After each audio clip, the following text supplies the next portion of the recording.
Welcome to the preseason edition of Emerging Cricket's Minor League Cricket Show, where we catch you up on the latest news surrounding the Toyota Minor League Cricket Championship presented by Sling TV. I'm your host, Nate Hayes, Emerging Cricket's American Correspondent.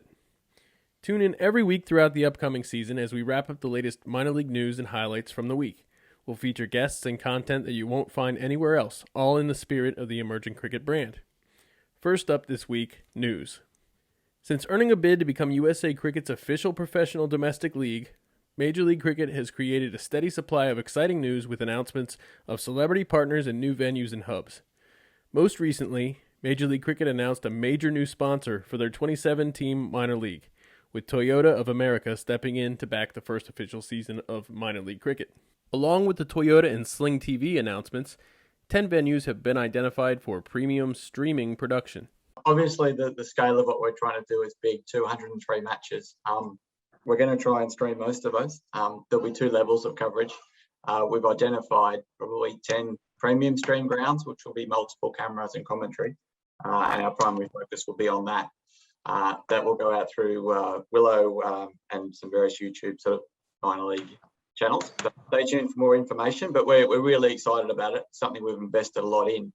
Currently across the country, I think the quality of stream is improving rapidly, but it's not where it is in some other countries. So as I said at the start, we're learning every day, and streaming is a big part of that. We are investing a lot of money and getting the equipment and the people in to help us do that, so we can show the game to everyone across the country and who's watching around the world. We're not going to be having all of the matches, but certainly we're looking at the finals to be on Sling TV. Anything where we see an opportunity to put it on Willow Extra, on Sling TV, or on Willow, we will. We want that engagement there. We also are really routinely out in these communities where the teams will be playing. So it's important for us as well to have an on-ground presence to connect with fans as well. So every angle in which we can expose the sport to more people, we will do it, because we are very excited about the growth and the engagement that this will bring to our platform. We'll be spending some capital, obviously, in local marketing. We'll be spending some dollars on national marketing, but the real marketing is going to come from the individual team owners and us amplifying their efforts. In national news, USA Cricket have now announced the final rosters for the Women's National Championships. The West team, composed of the best of the West and Southwest teams, will face the East, composed of the best of the Central and East teams in Lauderhill, Florida. Each team features several promising teenage cricketers, a hopeful sign of a bright future for USA Cricket's women's program. For more, check out parts 1 and 2 of Emerging Cricket's interview with USA Women's head coach Julia Price this week on Emerging Cricket Podcast. If you like the show and you want to show your support, please become a patron. Check out emergingcricket.com for more.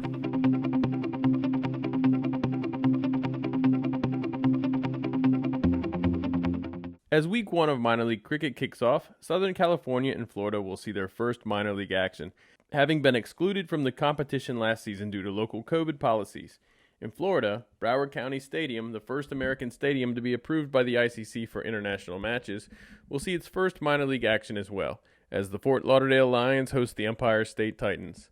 The Lions feature a strong core of CPL mainstay Ryan Amrit, Timothy Surjbali, Omari Williams, Ricky Nayar, Roy Silva, Honey Gorey, USA hopeful fast bowler Kyle Phillip, and USA U19 selection camp invitee Elton Tucker Jr. The Titans feature Trevor Griffith, Naven Stewart, Jalad Dua, Bhaskar Yadram, Damian Jacobs, Trinston Carmichael, Javen Thomas, Akeem Dotson, and emerging players Taha Warich, Tabib Ahmed, and U19 selection camp invitee Muhammad Shah. In Southern California, the San Diego Surf Riders debut on Sunday with a doubleheader against Hollywood Master Blasters featuring Amatozi Singh, Cody Chetty, Shayan Fernando, Nisarg Patel, and U19 selection camp invitee Ajay Amadi. Elmore Hutchinson's SoCal lashings follow. We are now joined by the San Diego Surf Riders captain / coach / player, Marty Kain. Marty, how you doing, man? How is it over there in San Diego? Yeah, it's pretty good, mate, to be honest. It's San Diego weather. The waves are good, the water's warm, and we're pretty much set for the start of minor league. So, yeah, can't complain, to be honest, mate. That's great. Yeah, you've got one of my favorite teams team names. The San Diego Surf Riders. You really can't beat that name. Yeah, look, I was a bit surprised. We have 5 non-surfing owners. And when I got the news, I was pleasantly surprised. Obviously, a huge surfing fan, so I thought it was a great name. Right? Yeah. It suits the area, I think. So this weekend you take on the LA teams, the teams in Los Angeles.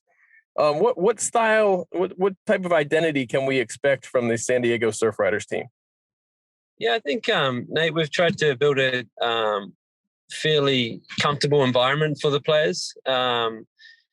You should see a lot of positive energy, guys playing without fear and judgment. And you might see quite a few spinners coming to the crease for the Surf Riders. So you're going to see a tough team that's enjoying their cricket, play a lot of spin, and hopefully fight with the bat. And then we'll just see how that works out for us. Great. Can you tell me about some of your younger players, your U21, U19 guys? Yeah, sure. So we've got 3 young guys at the moment. We've got Aaman.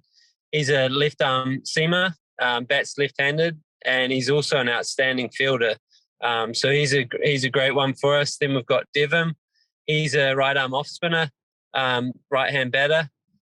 He's been bowling really well for us in the warm-up matches, trial matches, and everything. So he's an excellent talent. And then we have Adnesh, who's a big, tall right-arm seamer who likes to hit the wicket. He's also a right-hand batter and an outstanding fielder. So all 3 are pretty athletic guys, very good guys, young guys, and great prospects for the future. So hopefully we can give them a taste of some tough cricket, and they'll learn a lot from it and come out the other side better for it. Excellent. Can you tell me a little bit about the venue there in San Diego? Yeah, so it's pretty new. Canyonside Park. Just in the last 6 to 12 months, I've done the grass surface there. It's a learning experiment.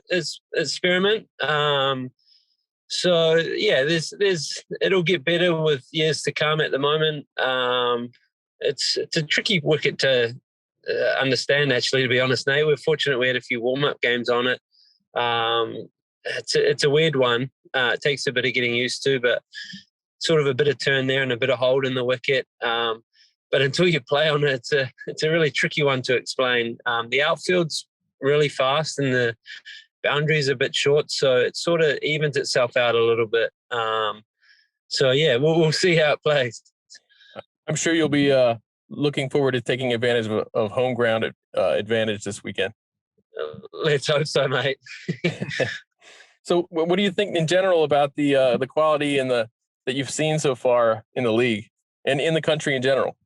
Yeah, I mean, blown away, to be honest, Nate. I think this minor league structure's tremendous. It really gives a platform for people to perform and stand out.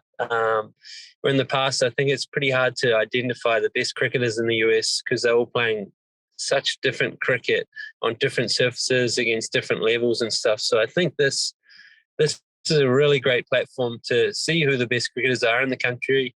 And it should make the life of a selector a lot easier for picking high honours because it's going to be there on live streaming. It's going to be against similar quality teams. So I think this is awesome. I know I've had a lot of people reach out around the world trying to get involved and stuff. So that to me says something that people know something's going on here. And it's going to be an exciting time. Yeah, and you mentioned the selectors at the national level having a measuring stick now. You yourself are now 3 years in the country, correct? Yeah, that's correct. And how are your aspirations for playing for the USA? Yeah, I mean, I'd love to, Nate. I've just got to get out on the field and play enough cricket and perform and then go from there. If it happens, that'd be absolutely outstanding. But that's not what I'm playing for. I'm going to play to enjoy each game.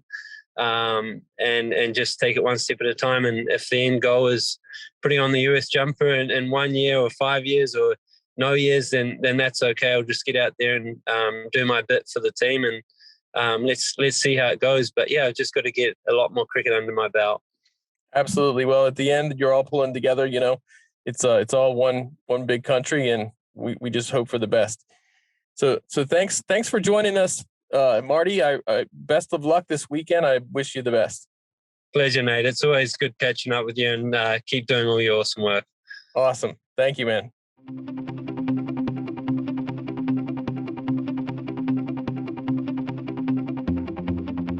This week, I'm lucky to have Major League Cricket's Vice President of Marketing, Tom Dunmore, as a guest. Tom, you must be one of the busiest people in cricket right now. Thank you for your time and welcome to the show. Thank you, Nate. Appreciate you having me here. Delighted to spend some time and chat about cricket with you. So you spent time working with the Indy 500 and the Indy 11. Can you tell the viewers a little about your history? Grew up in England, big football, as we call it there, soccer fan, and huge cricket fan as well, as a member at Sussex County Cricket Club just down the road from me, and grew up watching England lose with incredible consistency in the 1990s. And then moved to the US. So I've been here a couple of decades, very fortunate to have sort of stumbled into a career working in sports, first writing about soccer, and then working for a couple of front offices in soccer, helping launch the Indy 11 in the USL Championship, which is what brought me to Indianapolis. And from there, that took me ultimately to the Indianapolis Motor Speedway, home of the Indy 500.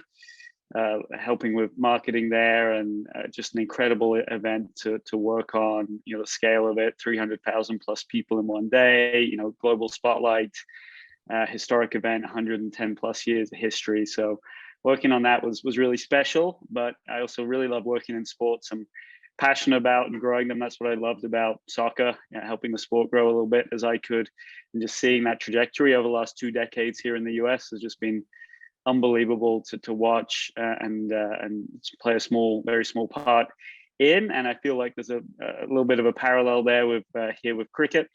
Obviously, having lived here for 2 decades, I know where cricket's at in the US. It has a passionate following, in some audiences that are familiar with the game, but it doesn't have anything like the mainstream awareness that we want it to. And that's the goal of this league, to serve the core fans, to create a league that brings the game across the country and grow it from there, and ultimately create a league that's going to have world-class players and stadiums and things that a decade or two from now, I think we're going to look back and go, wow, we were there. We were there at the beginning. And so you don't get much more American than the Indy 500, like you said. Soccer up and coming here. How do these challenges face up against those? Yeah, it's really interesting.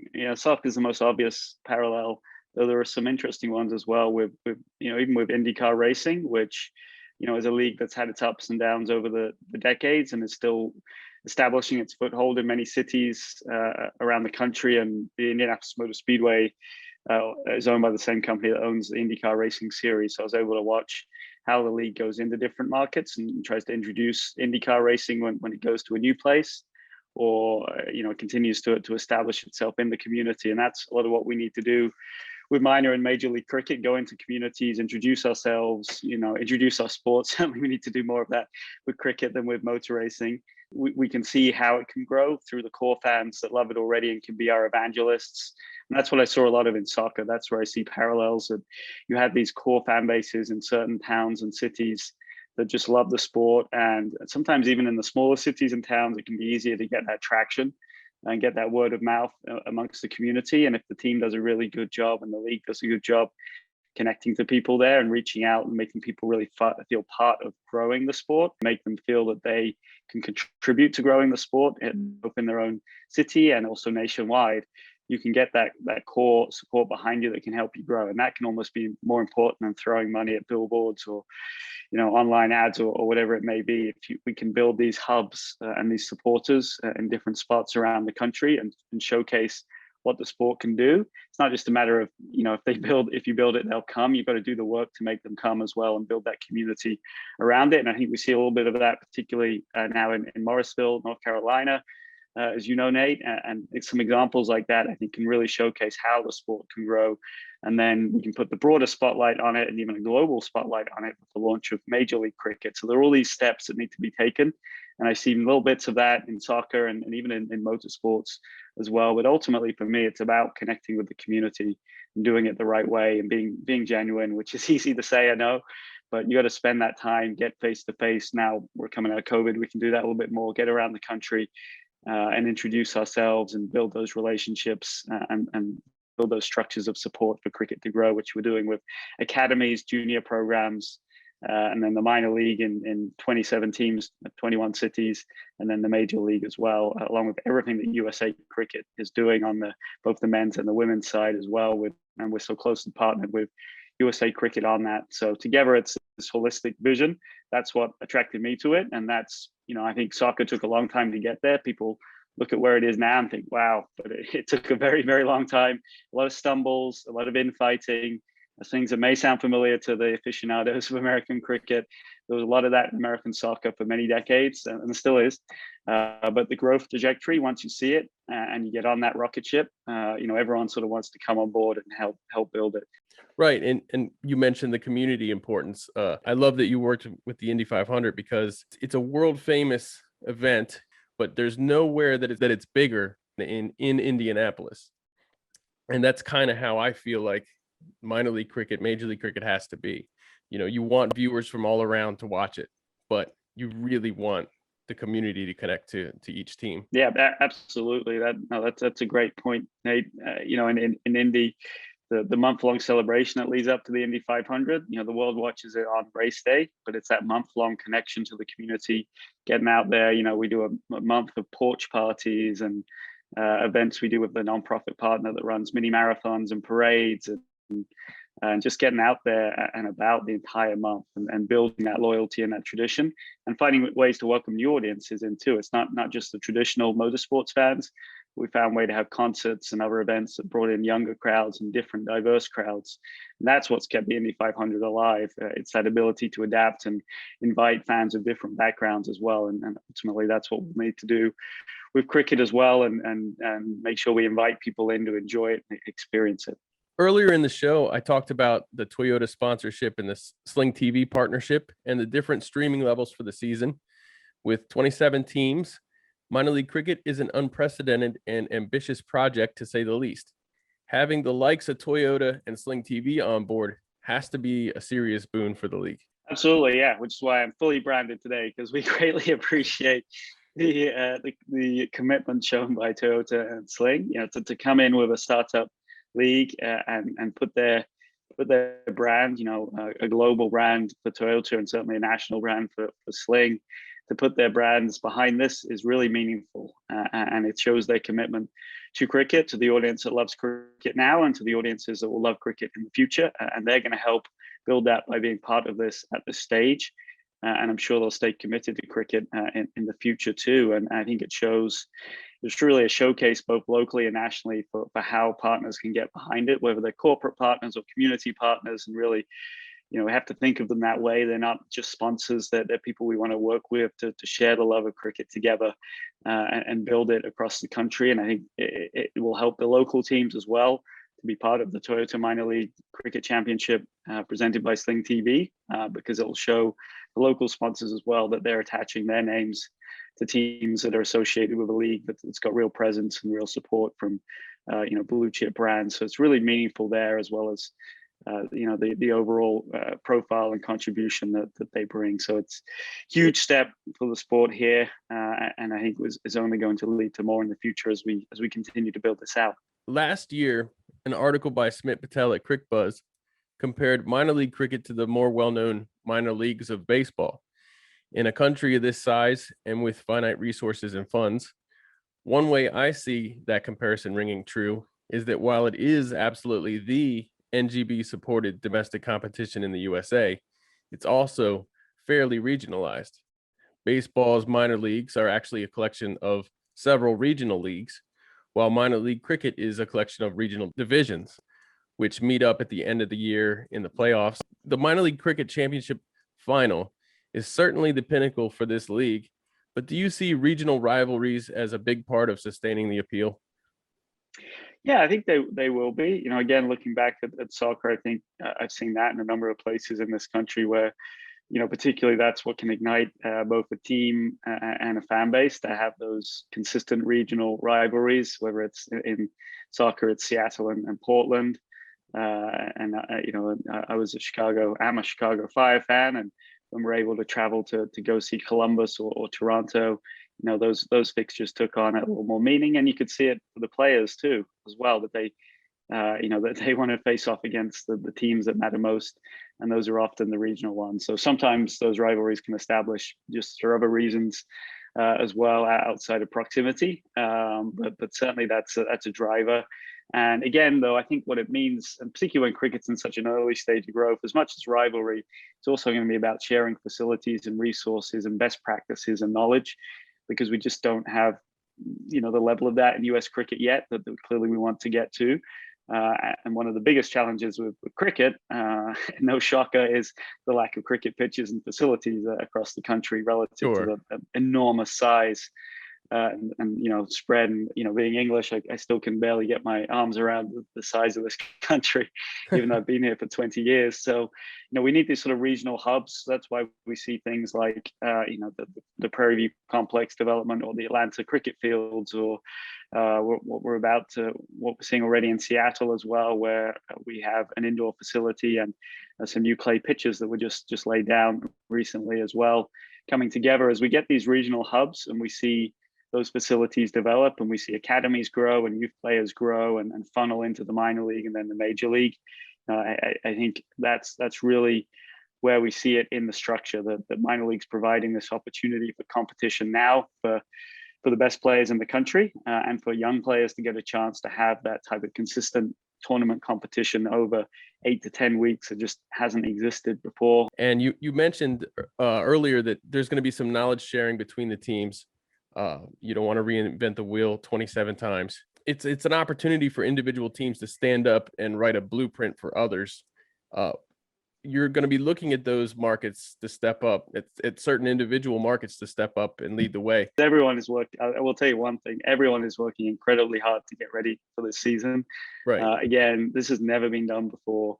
The scale of it, the things we're doing, the premium streams we're putting together at eight grounds that will give us over 100 enhanced streams that will be on Willow TV this year, the infrastructure needed to support it, and just pulling everything together from umpires to players to everything that goes into putting on these matches is a huge undertaking. And it's one that everyone is nobody's sitting there counting the gate receipts and taking home a massive paycheck from this. We're all working hard to create this grassroots league and contribute to it. I think everyone's going to look for those best practices and to see where there's some buzz and some excitement, and say, how can I learn from that, and how can I do that? I did mention Morrisville, which I think everyone would say right now is a great example of an area where it's going right for cricket, and I think that's because the city there has gone in on it, and the people in the local area have really gotten behind it, and volunteers and people that have worked hard to build cricket there have put the time in and are reaping rewards. And I think that'll be somewhere people are looking at around the country. Obviously, people are going to look at the places that are developing more facilities, places like I mentioned, Atlanta and Prairie View and Seattle, 3 examples, but there are others in the pipeline too. So I think everyone's just going to be watching and learning and trying to see what works, what doesn't, both it's multifaceted. It's building some fan base so that people start to pay attention and come out to games. It's developing players and providing opportunities for players. It's building those facilities to get it right for the future. So all these elements go into it. On my side, I'm here as a resource for marketing and promotion and helping teams, and so it'll be my job to do as much as I can to support them in all those cities, but also to see where it's working and say, hey, if Seattle does a great announcement, next time someone else is talking about something similar, say, hey, this is how they did it. It went really well. Do something. You can do something similar to that. So it's all just going to take all of us communicating. We're going to make mistakes of this. I'm certain of it. When you're doing this quickly of so many teams, it's almost bound to happen. But the best thing we can do is learn from them and make things better each week and year to year as well. This is a long-term project. We're all in it. Nobody's in this for the short term right now.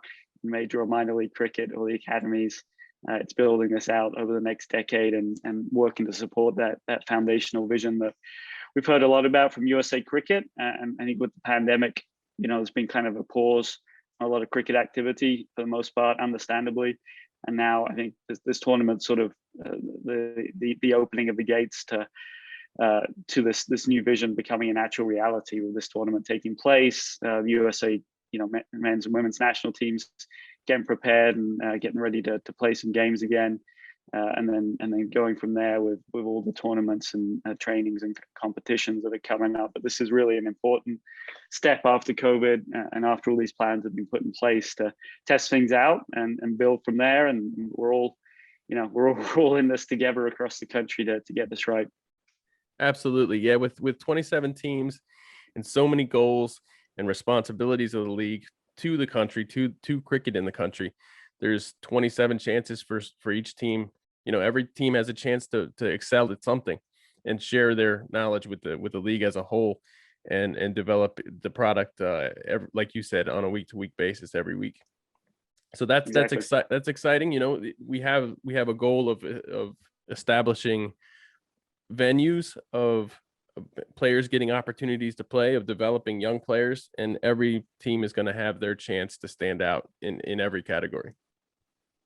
Exactly. Yeah, no, you're right. There'll be so many different ways to make an impact this season, and some teams might show that, in certain areas on the pitch. Some of them might show up with community impact. Some of them might show up with facility development. But ultimately, what I do like is this is a national tournament that is going to have a finals, and we are going to find out who the best T20 team in the country is right now, which is really exciting. T20 cricket's going to be a lot of fun for everybody to play. And again, on a scale like this that hasn't been done before, I think it's going to get real competitive as well. It's going to be a lot of fun to watch. There's some just fantastic players in this competition, which, I think 10 years ago, if you'd said we'd have 400 plus players in a cricket competition, many of them with a great international pedigree, but also because of the way we've put this together, a lot of young players as well who are going to get time to develop and play on the same pitch as some, players with that type of international pedigree. We wouldn't have thought we'd be here this quickly. So that's what's going to be fun to watch over the next 10 weekends of play and find out who'll be crowned the champion at the end of it. Absolutely. And we had a good taste of it in the exhibition season last year, and that's just one small taste of what's to come. Well, thanks for your time and your support, Tom, and best wishes to you this season. Thank you, Nate. Thanks so much for all of your coverage. It's so important to help grow the game, and looking forward to a great championship starting this Saturday.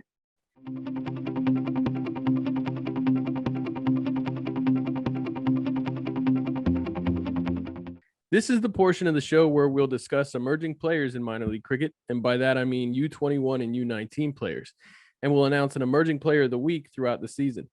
Joining me as a regular for this segment is Aaman Patel, commentator for the Morrisville Cardinals, himself an emerging talent. I look forward to a nice long season with you contributing. Absolutely. I'm ready for it. So Aaman, let's talk about which teams impress you with their young talent around the league.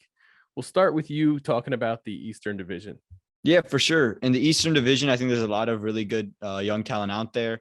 A team that really jumped out to me were the Philadelphians. I think you look at a guy in Pranav Rao, who was part of the Under-19 National Championships. You look at Aditya Sharma, who was also part of the Under-19 National Championships. And then Yashwant Balaji, I think, is the one non-household name part of that team right there. But he has a lot of experience throughout the country in these youth tournaments like the EYCL in 2020. He averaged 38 runs. He is a very good bat to have, and has been very consistent throughout his upcomings. And then, of course, Pranav Rao and Aditya Sharma have put on quite a show for the under-19 selectors, and I think we're really close to making that cut. But I think that team right there, the Philadelphians, really shows something that they could really impress with the young talent. Well, that's interesting. I think Philadelphia often gets overlooked. They have some good pros on that team. But for me, a team I want to take a look at, it might be a little funny because while I rated them as last place in the exhibition season when it came to playing their youth, it came with a big caveat. The team was held to only 2 exhibition games due to a COVID outbreak in the team. Team owner Rajat Pasi recently told me that the team will feature the youth a lot more this season. And with wildcard Dane Pete in the mix this year, you have to think Adobadi and Sonny Sahal will feel more support to play their youngsters. Word is that Potomac legends Sarabjit Lada and Ravi Inder will join Dane Pete in the spin attack for DC, which might make Ritwik Behera's bowling chances a little more scarce. But there probably isn't a player in the national U19 team with more physical maturity or strength than Ritwik Behera.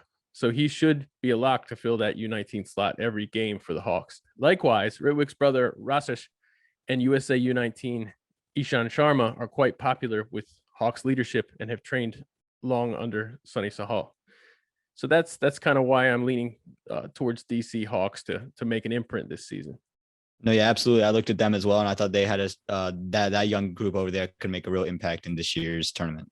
Yeah, 2 USA U19 players. You really can't go wrong with that pick. I guess I chose an easy one there.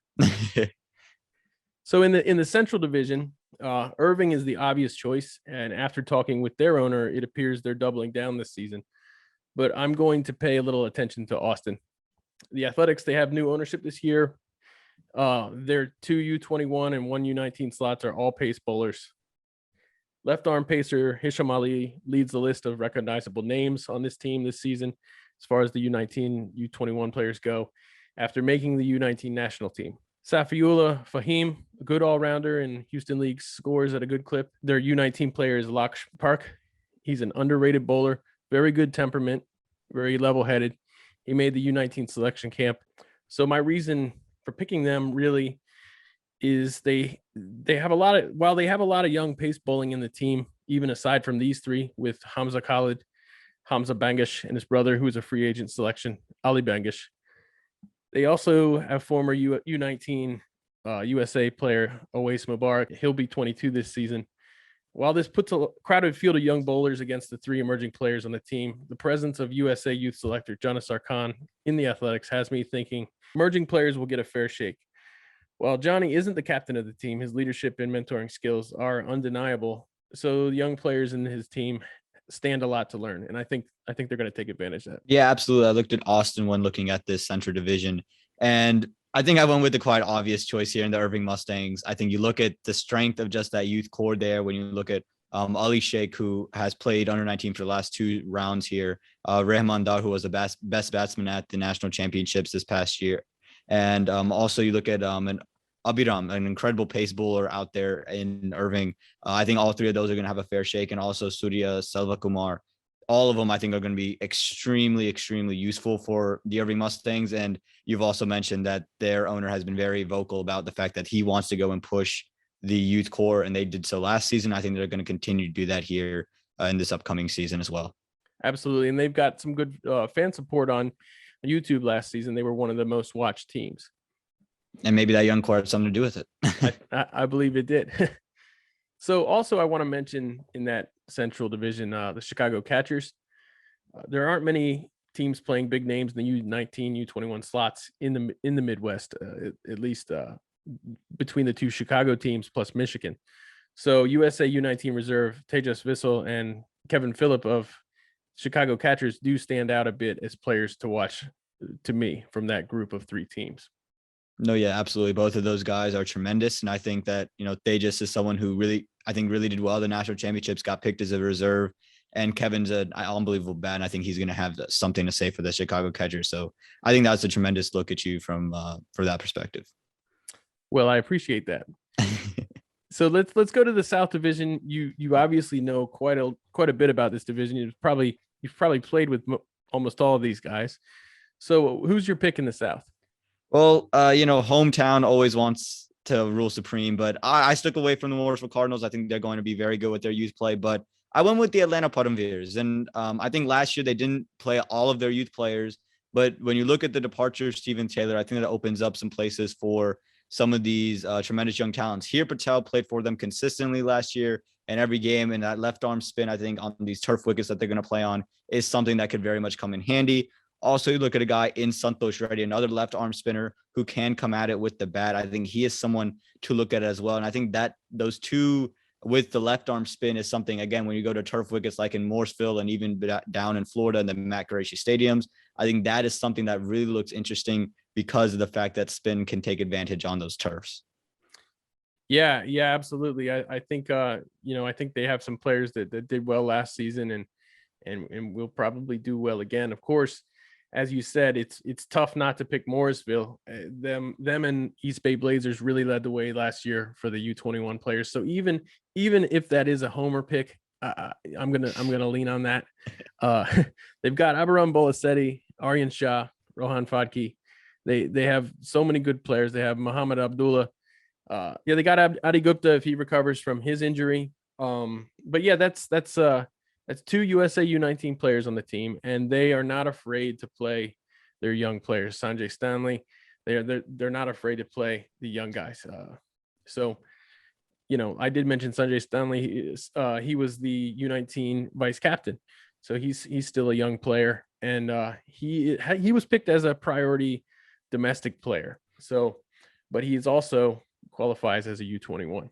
So we'll see. I think they're obviously, they're an easy choice, to be honest, but yeah, a bit of a homer pick. It's nice to hear another name in there. So moving on to the Western Division. Earlier, we heard Marty Kain talk briefly about the young players in San Diego, but the Bay Area part of the division looks like the strongest in the West right now to me. I've written a lot about the East Bay Blazers in the exhibition season, setting the standard along with Morrisville, and they should lead the way again this season. But I'm going to keep a close eye on the Silicon Valley Strikers, who feature Dev Tadani and Rahul Jarawala, both who I named to Emerging Cricket's minor league team U21 after the exhibition season. While they did lose Vatsal Vakala to the Golden State Grizzlies, they acquired Tadani, who played last season for East Bay Blazers and did very well. Rahul Jarawala saved his best for last in the exhibition season and was named to the USA U19 reserves in 2021 after making the U19 squad in 2019. No, absolutely. You look at East Bay and they're absolutely loaded at the young core. Again, 3 guys who are all part of that under 19 team. But I again looked at Silicon as well. Rahul Jadavala, I think, is going to be on a mission to prove something. I think something about being a reserve might have not sat well with him. Dev Tadani, I think, was a really good pickup for them, taking them away from East Bay after losing, such a big piece for him last year. I think those 2 guys are going to have something to say, but I think both of your picks, the East Bay Blazers and the Silicon Valley Strikers, are really the 2 to watch out for in the Western Division. Yeah, absolutely. The thing I like about Tadani, I saw him bowl when I was out there for the U19 selection camp, because he bowled for one of the minor league teams that was playing against them. And he's relentless. He really, you don't really get a loose ball against him. Everything is risky. You have to, you really have to weigh the chance every time. So he's a very disciplined bowler, very good bowler. And like you said, Rahul Jarawala, I think he's going to be on a mission this year. I mentioned Slade Ben Staden playing with Houston this year. So that puts a little bit of extra, flavor in the Central Division.